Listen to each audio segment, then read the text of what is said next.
Hey fam, what's going on? It's me, baby girl. Slaughter, Niecy Denise, back to do another reading. This is gonna be a quick one because I'm at lunch. Back to do cover another chapter of the Navigator Across the Ice Walls Part 2. We're gonna be reading chapter 22 today, called Eden.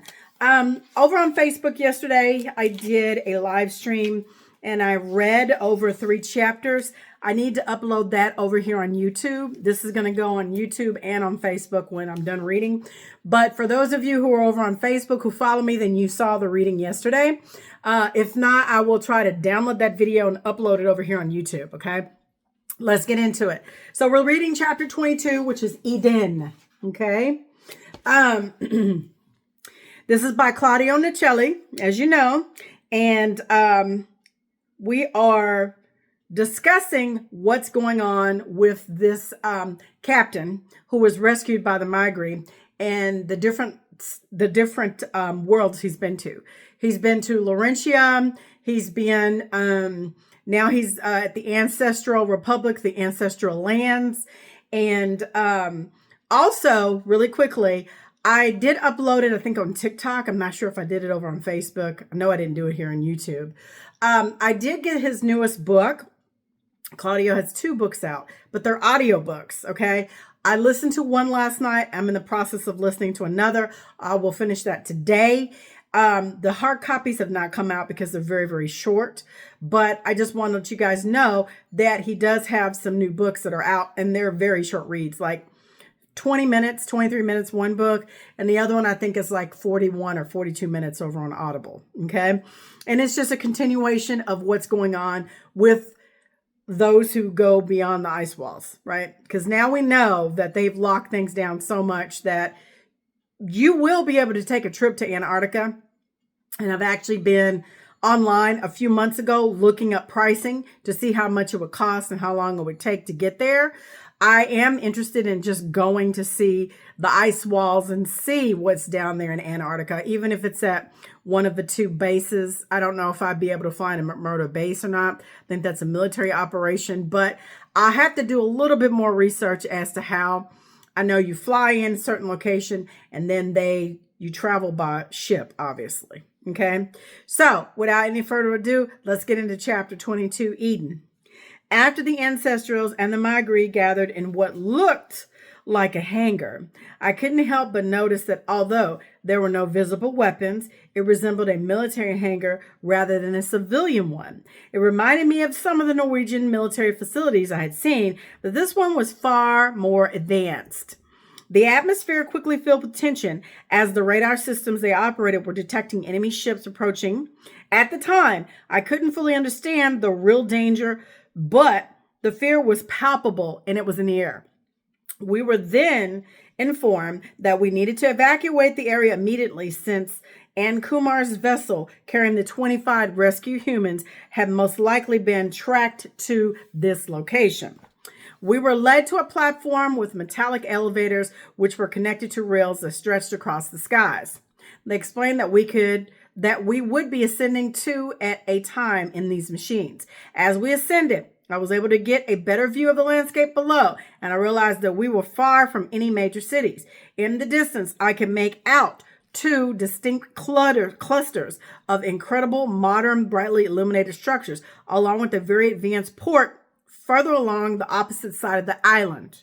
Hatton mentioned while we were ascending that we were now in the northern part of the island called Eden. When I stepped into the machine, I was paired with a man who introduced himself as Rob, who spoke English. Whenever I feel fear of the unknown, I tend to talk too much, and honestly, I'm not sure what I said to Rob in my basic English, but we were suspended at an unbelievable height. The view was spectacular, but my fear of being on this unfamiliar machine was stronger than my sense of wonder. Hatton reassured me, saying I should stay calm, that the ride would be smooth after a moment, but that the first few seconds might be a bit intense. So there I was, seated beside Rob, both of us strapped into these harnesses crossing over our chests, and then we launched. The machine jerked forward, and with a powerful thrust, pushing me hard against the seat. After the initial burst, it gradually slowed down, and after 35 to 40 seconds of sheer terror, I finally began to relax and even enjoyed the view. Rob and I exchanged a nervous smile, though I'm certain he was enjoying it much more than I was. Okay. And then he says, during our journey across the sky rails, I spotted several silent ships gliding in the opposite direction, leaving behind a faint blue trail as they passed. We must have seen at least 13 to 20 of these ships throughout the entire trip. When we arrived at another elevated station, we descended again via a metallic elevators similar to the first one, but this time part of the structure was a transparent cube and the floor had a soft orange glow. It sounds beautiful. Once we touched down, I immediately saw Hatton waiting for us. I had no idea how he managed to arrive before we did, but he explained that he had traveled using one of the Iron Blues, one of the very ships we had been streaking across the sky. We had seen streaking across the sky. He reassured me, saying that the situation was under control and we had been evacuated purely as a precaution, and that the dark ships had either been damaged or forced to retreat. What lay before me was another city, one unlike anything I had ever seen. It was a seamless fusion of advanced technology and untouched, mature, blending into harmonious paradise. As I walked through the streets, I noticed how the ancestrals looked at us, some with curiosities, others with warm smiles. Their clothing was vibrant, bursting with colors, and there was an undeniable sense of joy and peace radiating from their every movement. We had finally arrived at the heart of the island of Eden. And look, this is a depiction that he shows. Beautiful, absolutely beautiful, you guys. It's amazing that there are so many different life forms out there. I'm going to read one more chapter and then I'm going to jump off of here. Chapter 23, The Ancestral Life. The deeper I immersed myself into the ancestral world, the more I tried to understand how a peaceful and happy life was possible without the dirty hands of these colonizers, which what we deal with here in the known lands.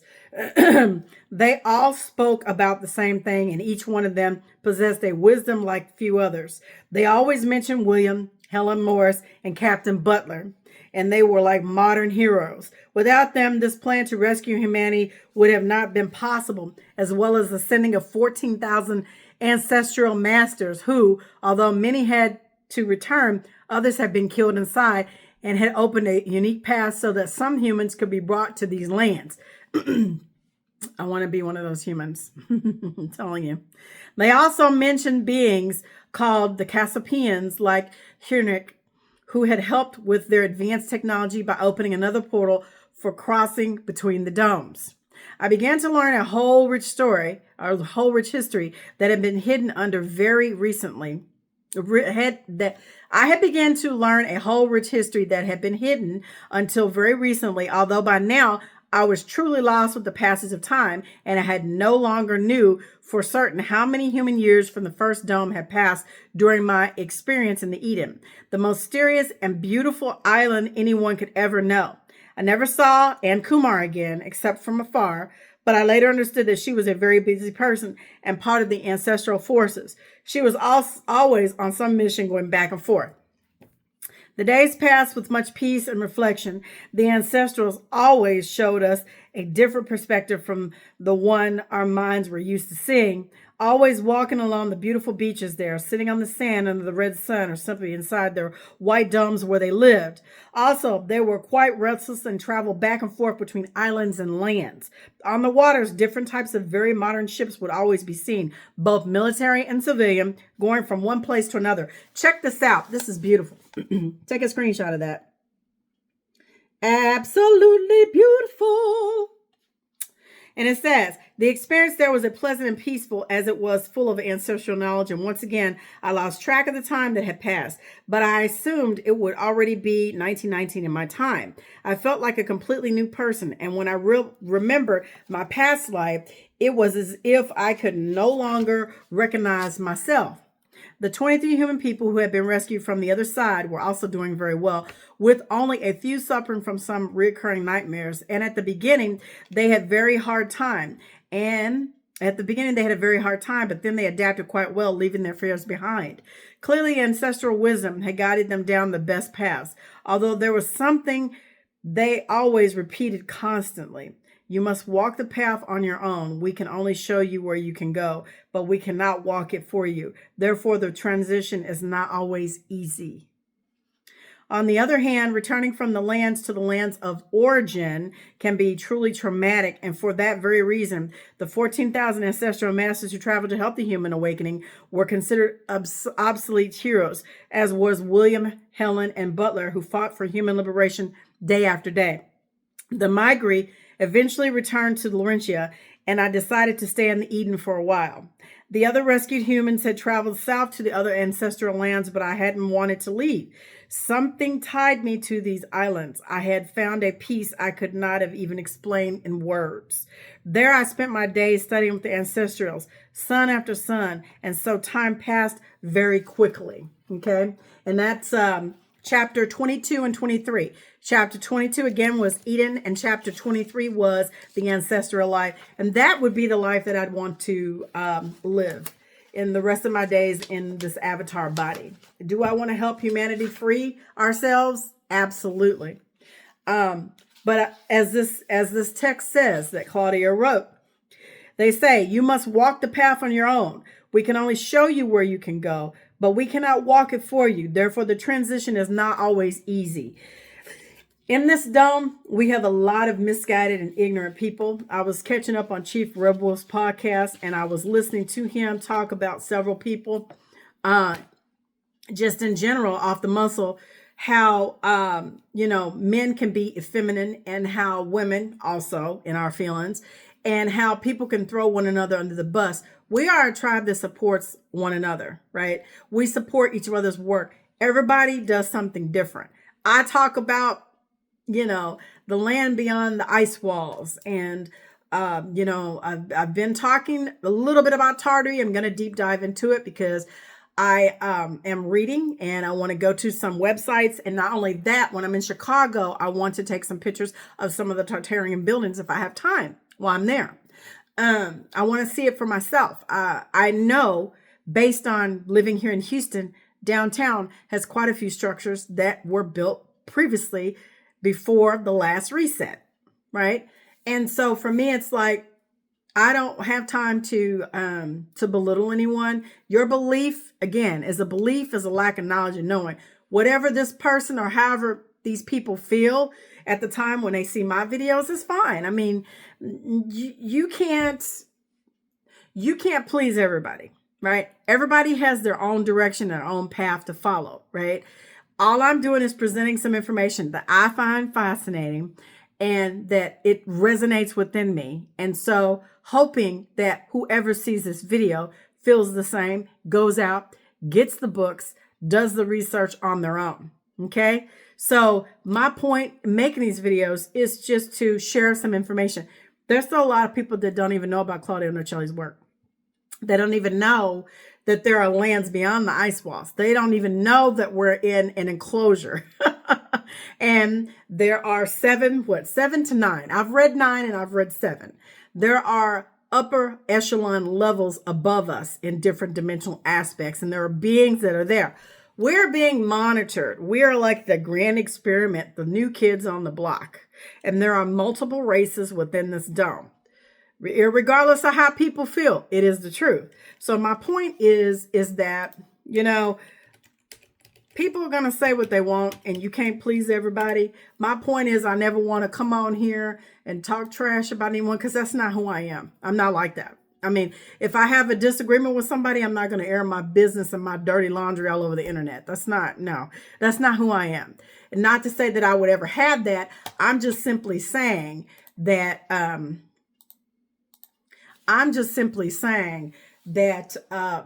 nowadays, it seems to be in our community specifically, in the melanated community, we have a lot of backbiters and a lot of people who are misguided. And quite a bit of it comes from their ignorance of not knowing who we are, who they are, and not understanding that these entities, custodians who appointed people in high positions of money and wealth and power, the oligarchs, you want to call them the elites, whatever, Zionists, you want to call them that, Nazis, whatever you want to label them as, they're all in cahoots together. And so there's a coercion there that most people don't recognize, right? The average thoughtness, and I hate to say, let me say black for the video, black person, this majority of the stuff that I read will go over their heads because they're not tuned in, and they don't seek that because they're busy looking outwardly instead of looking internally, and then going within and researching certain topics to lead them down, to lead them down a path, right? I had somebody inbox me. I'm gonna say this. I'm gonna jump off here. I had somebody inbox me a while back saying they asked me if I believed in God, and then they said, you don't go to church. And they asked me a question.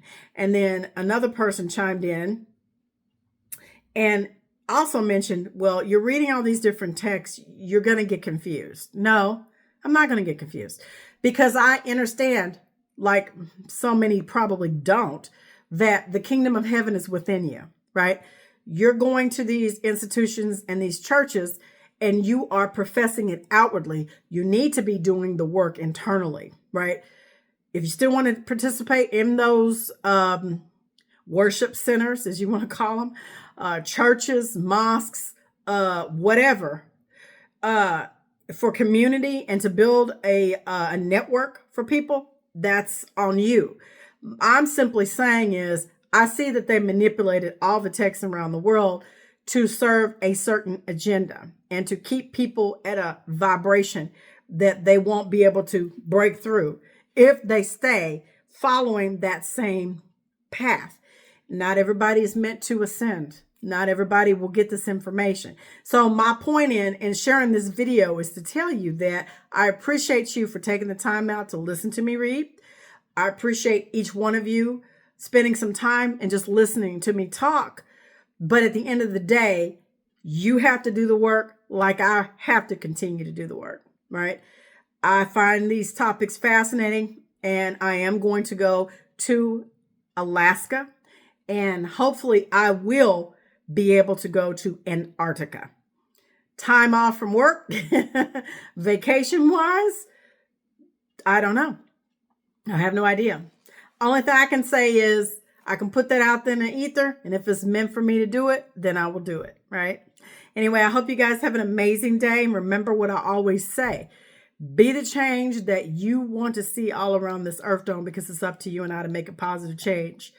Yes, I do believe in a creator of all. And yes, I believe in a being, Emmanuel, who walked in this dome, as well as Simeon Toku and many others who were here to help us to ascend, right? It's not only just Christ Yeshua, right? There's more than just that being. And see, if you stay stuck in one paradigm, you will never be able to open up and see everything else that's right in front of you. It's like connecting the dots and puzzle pieces, right? I'll talk to you guys soon. You guys have an amazing day.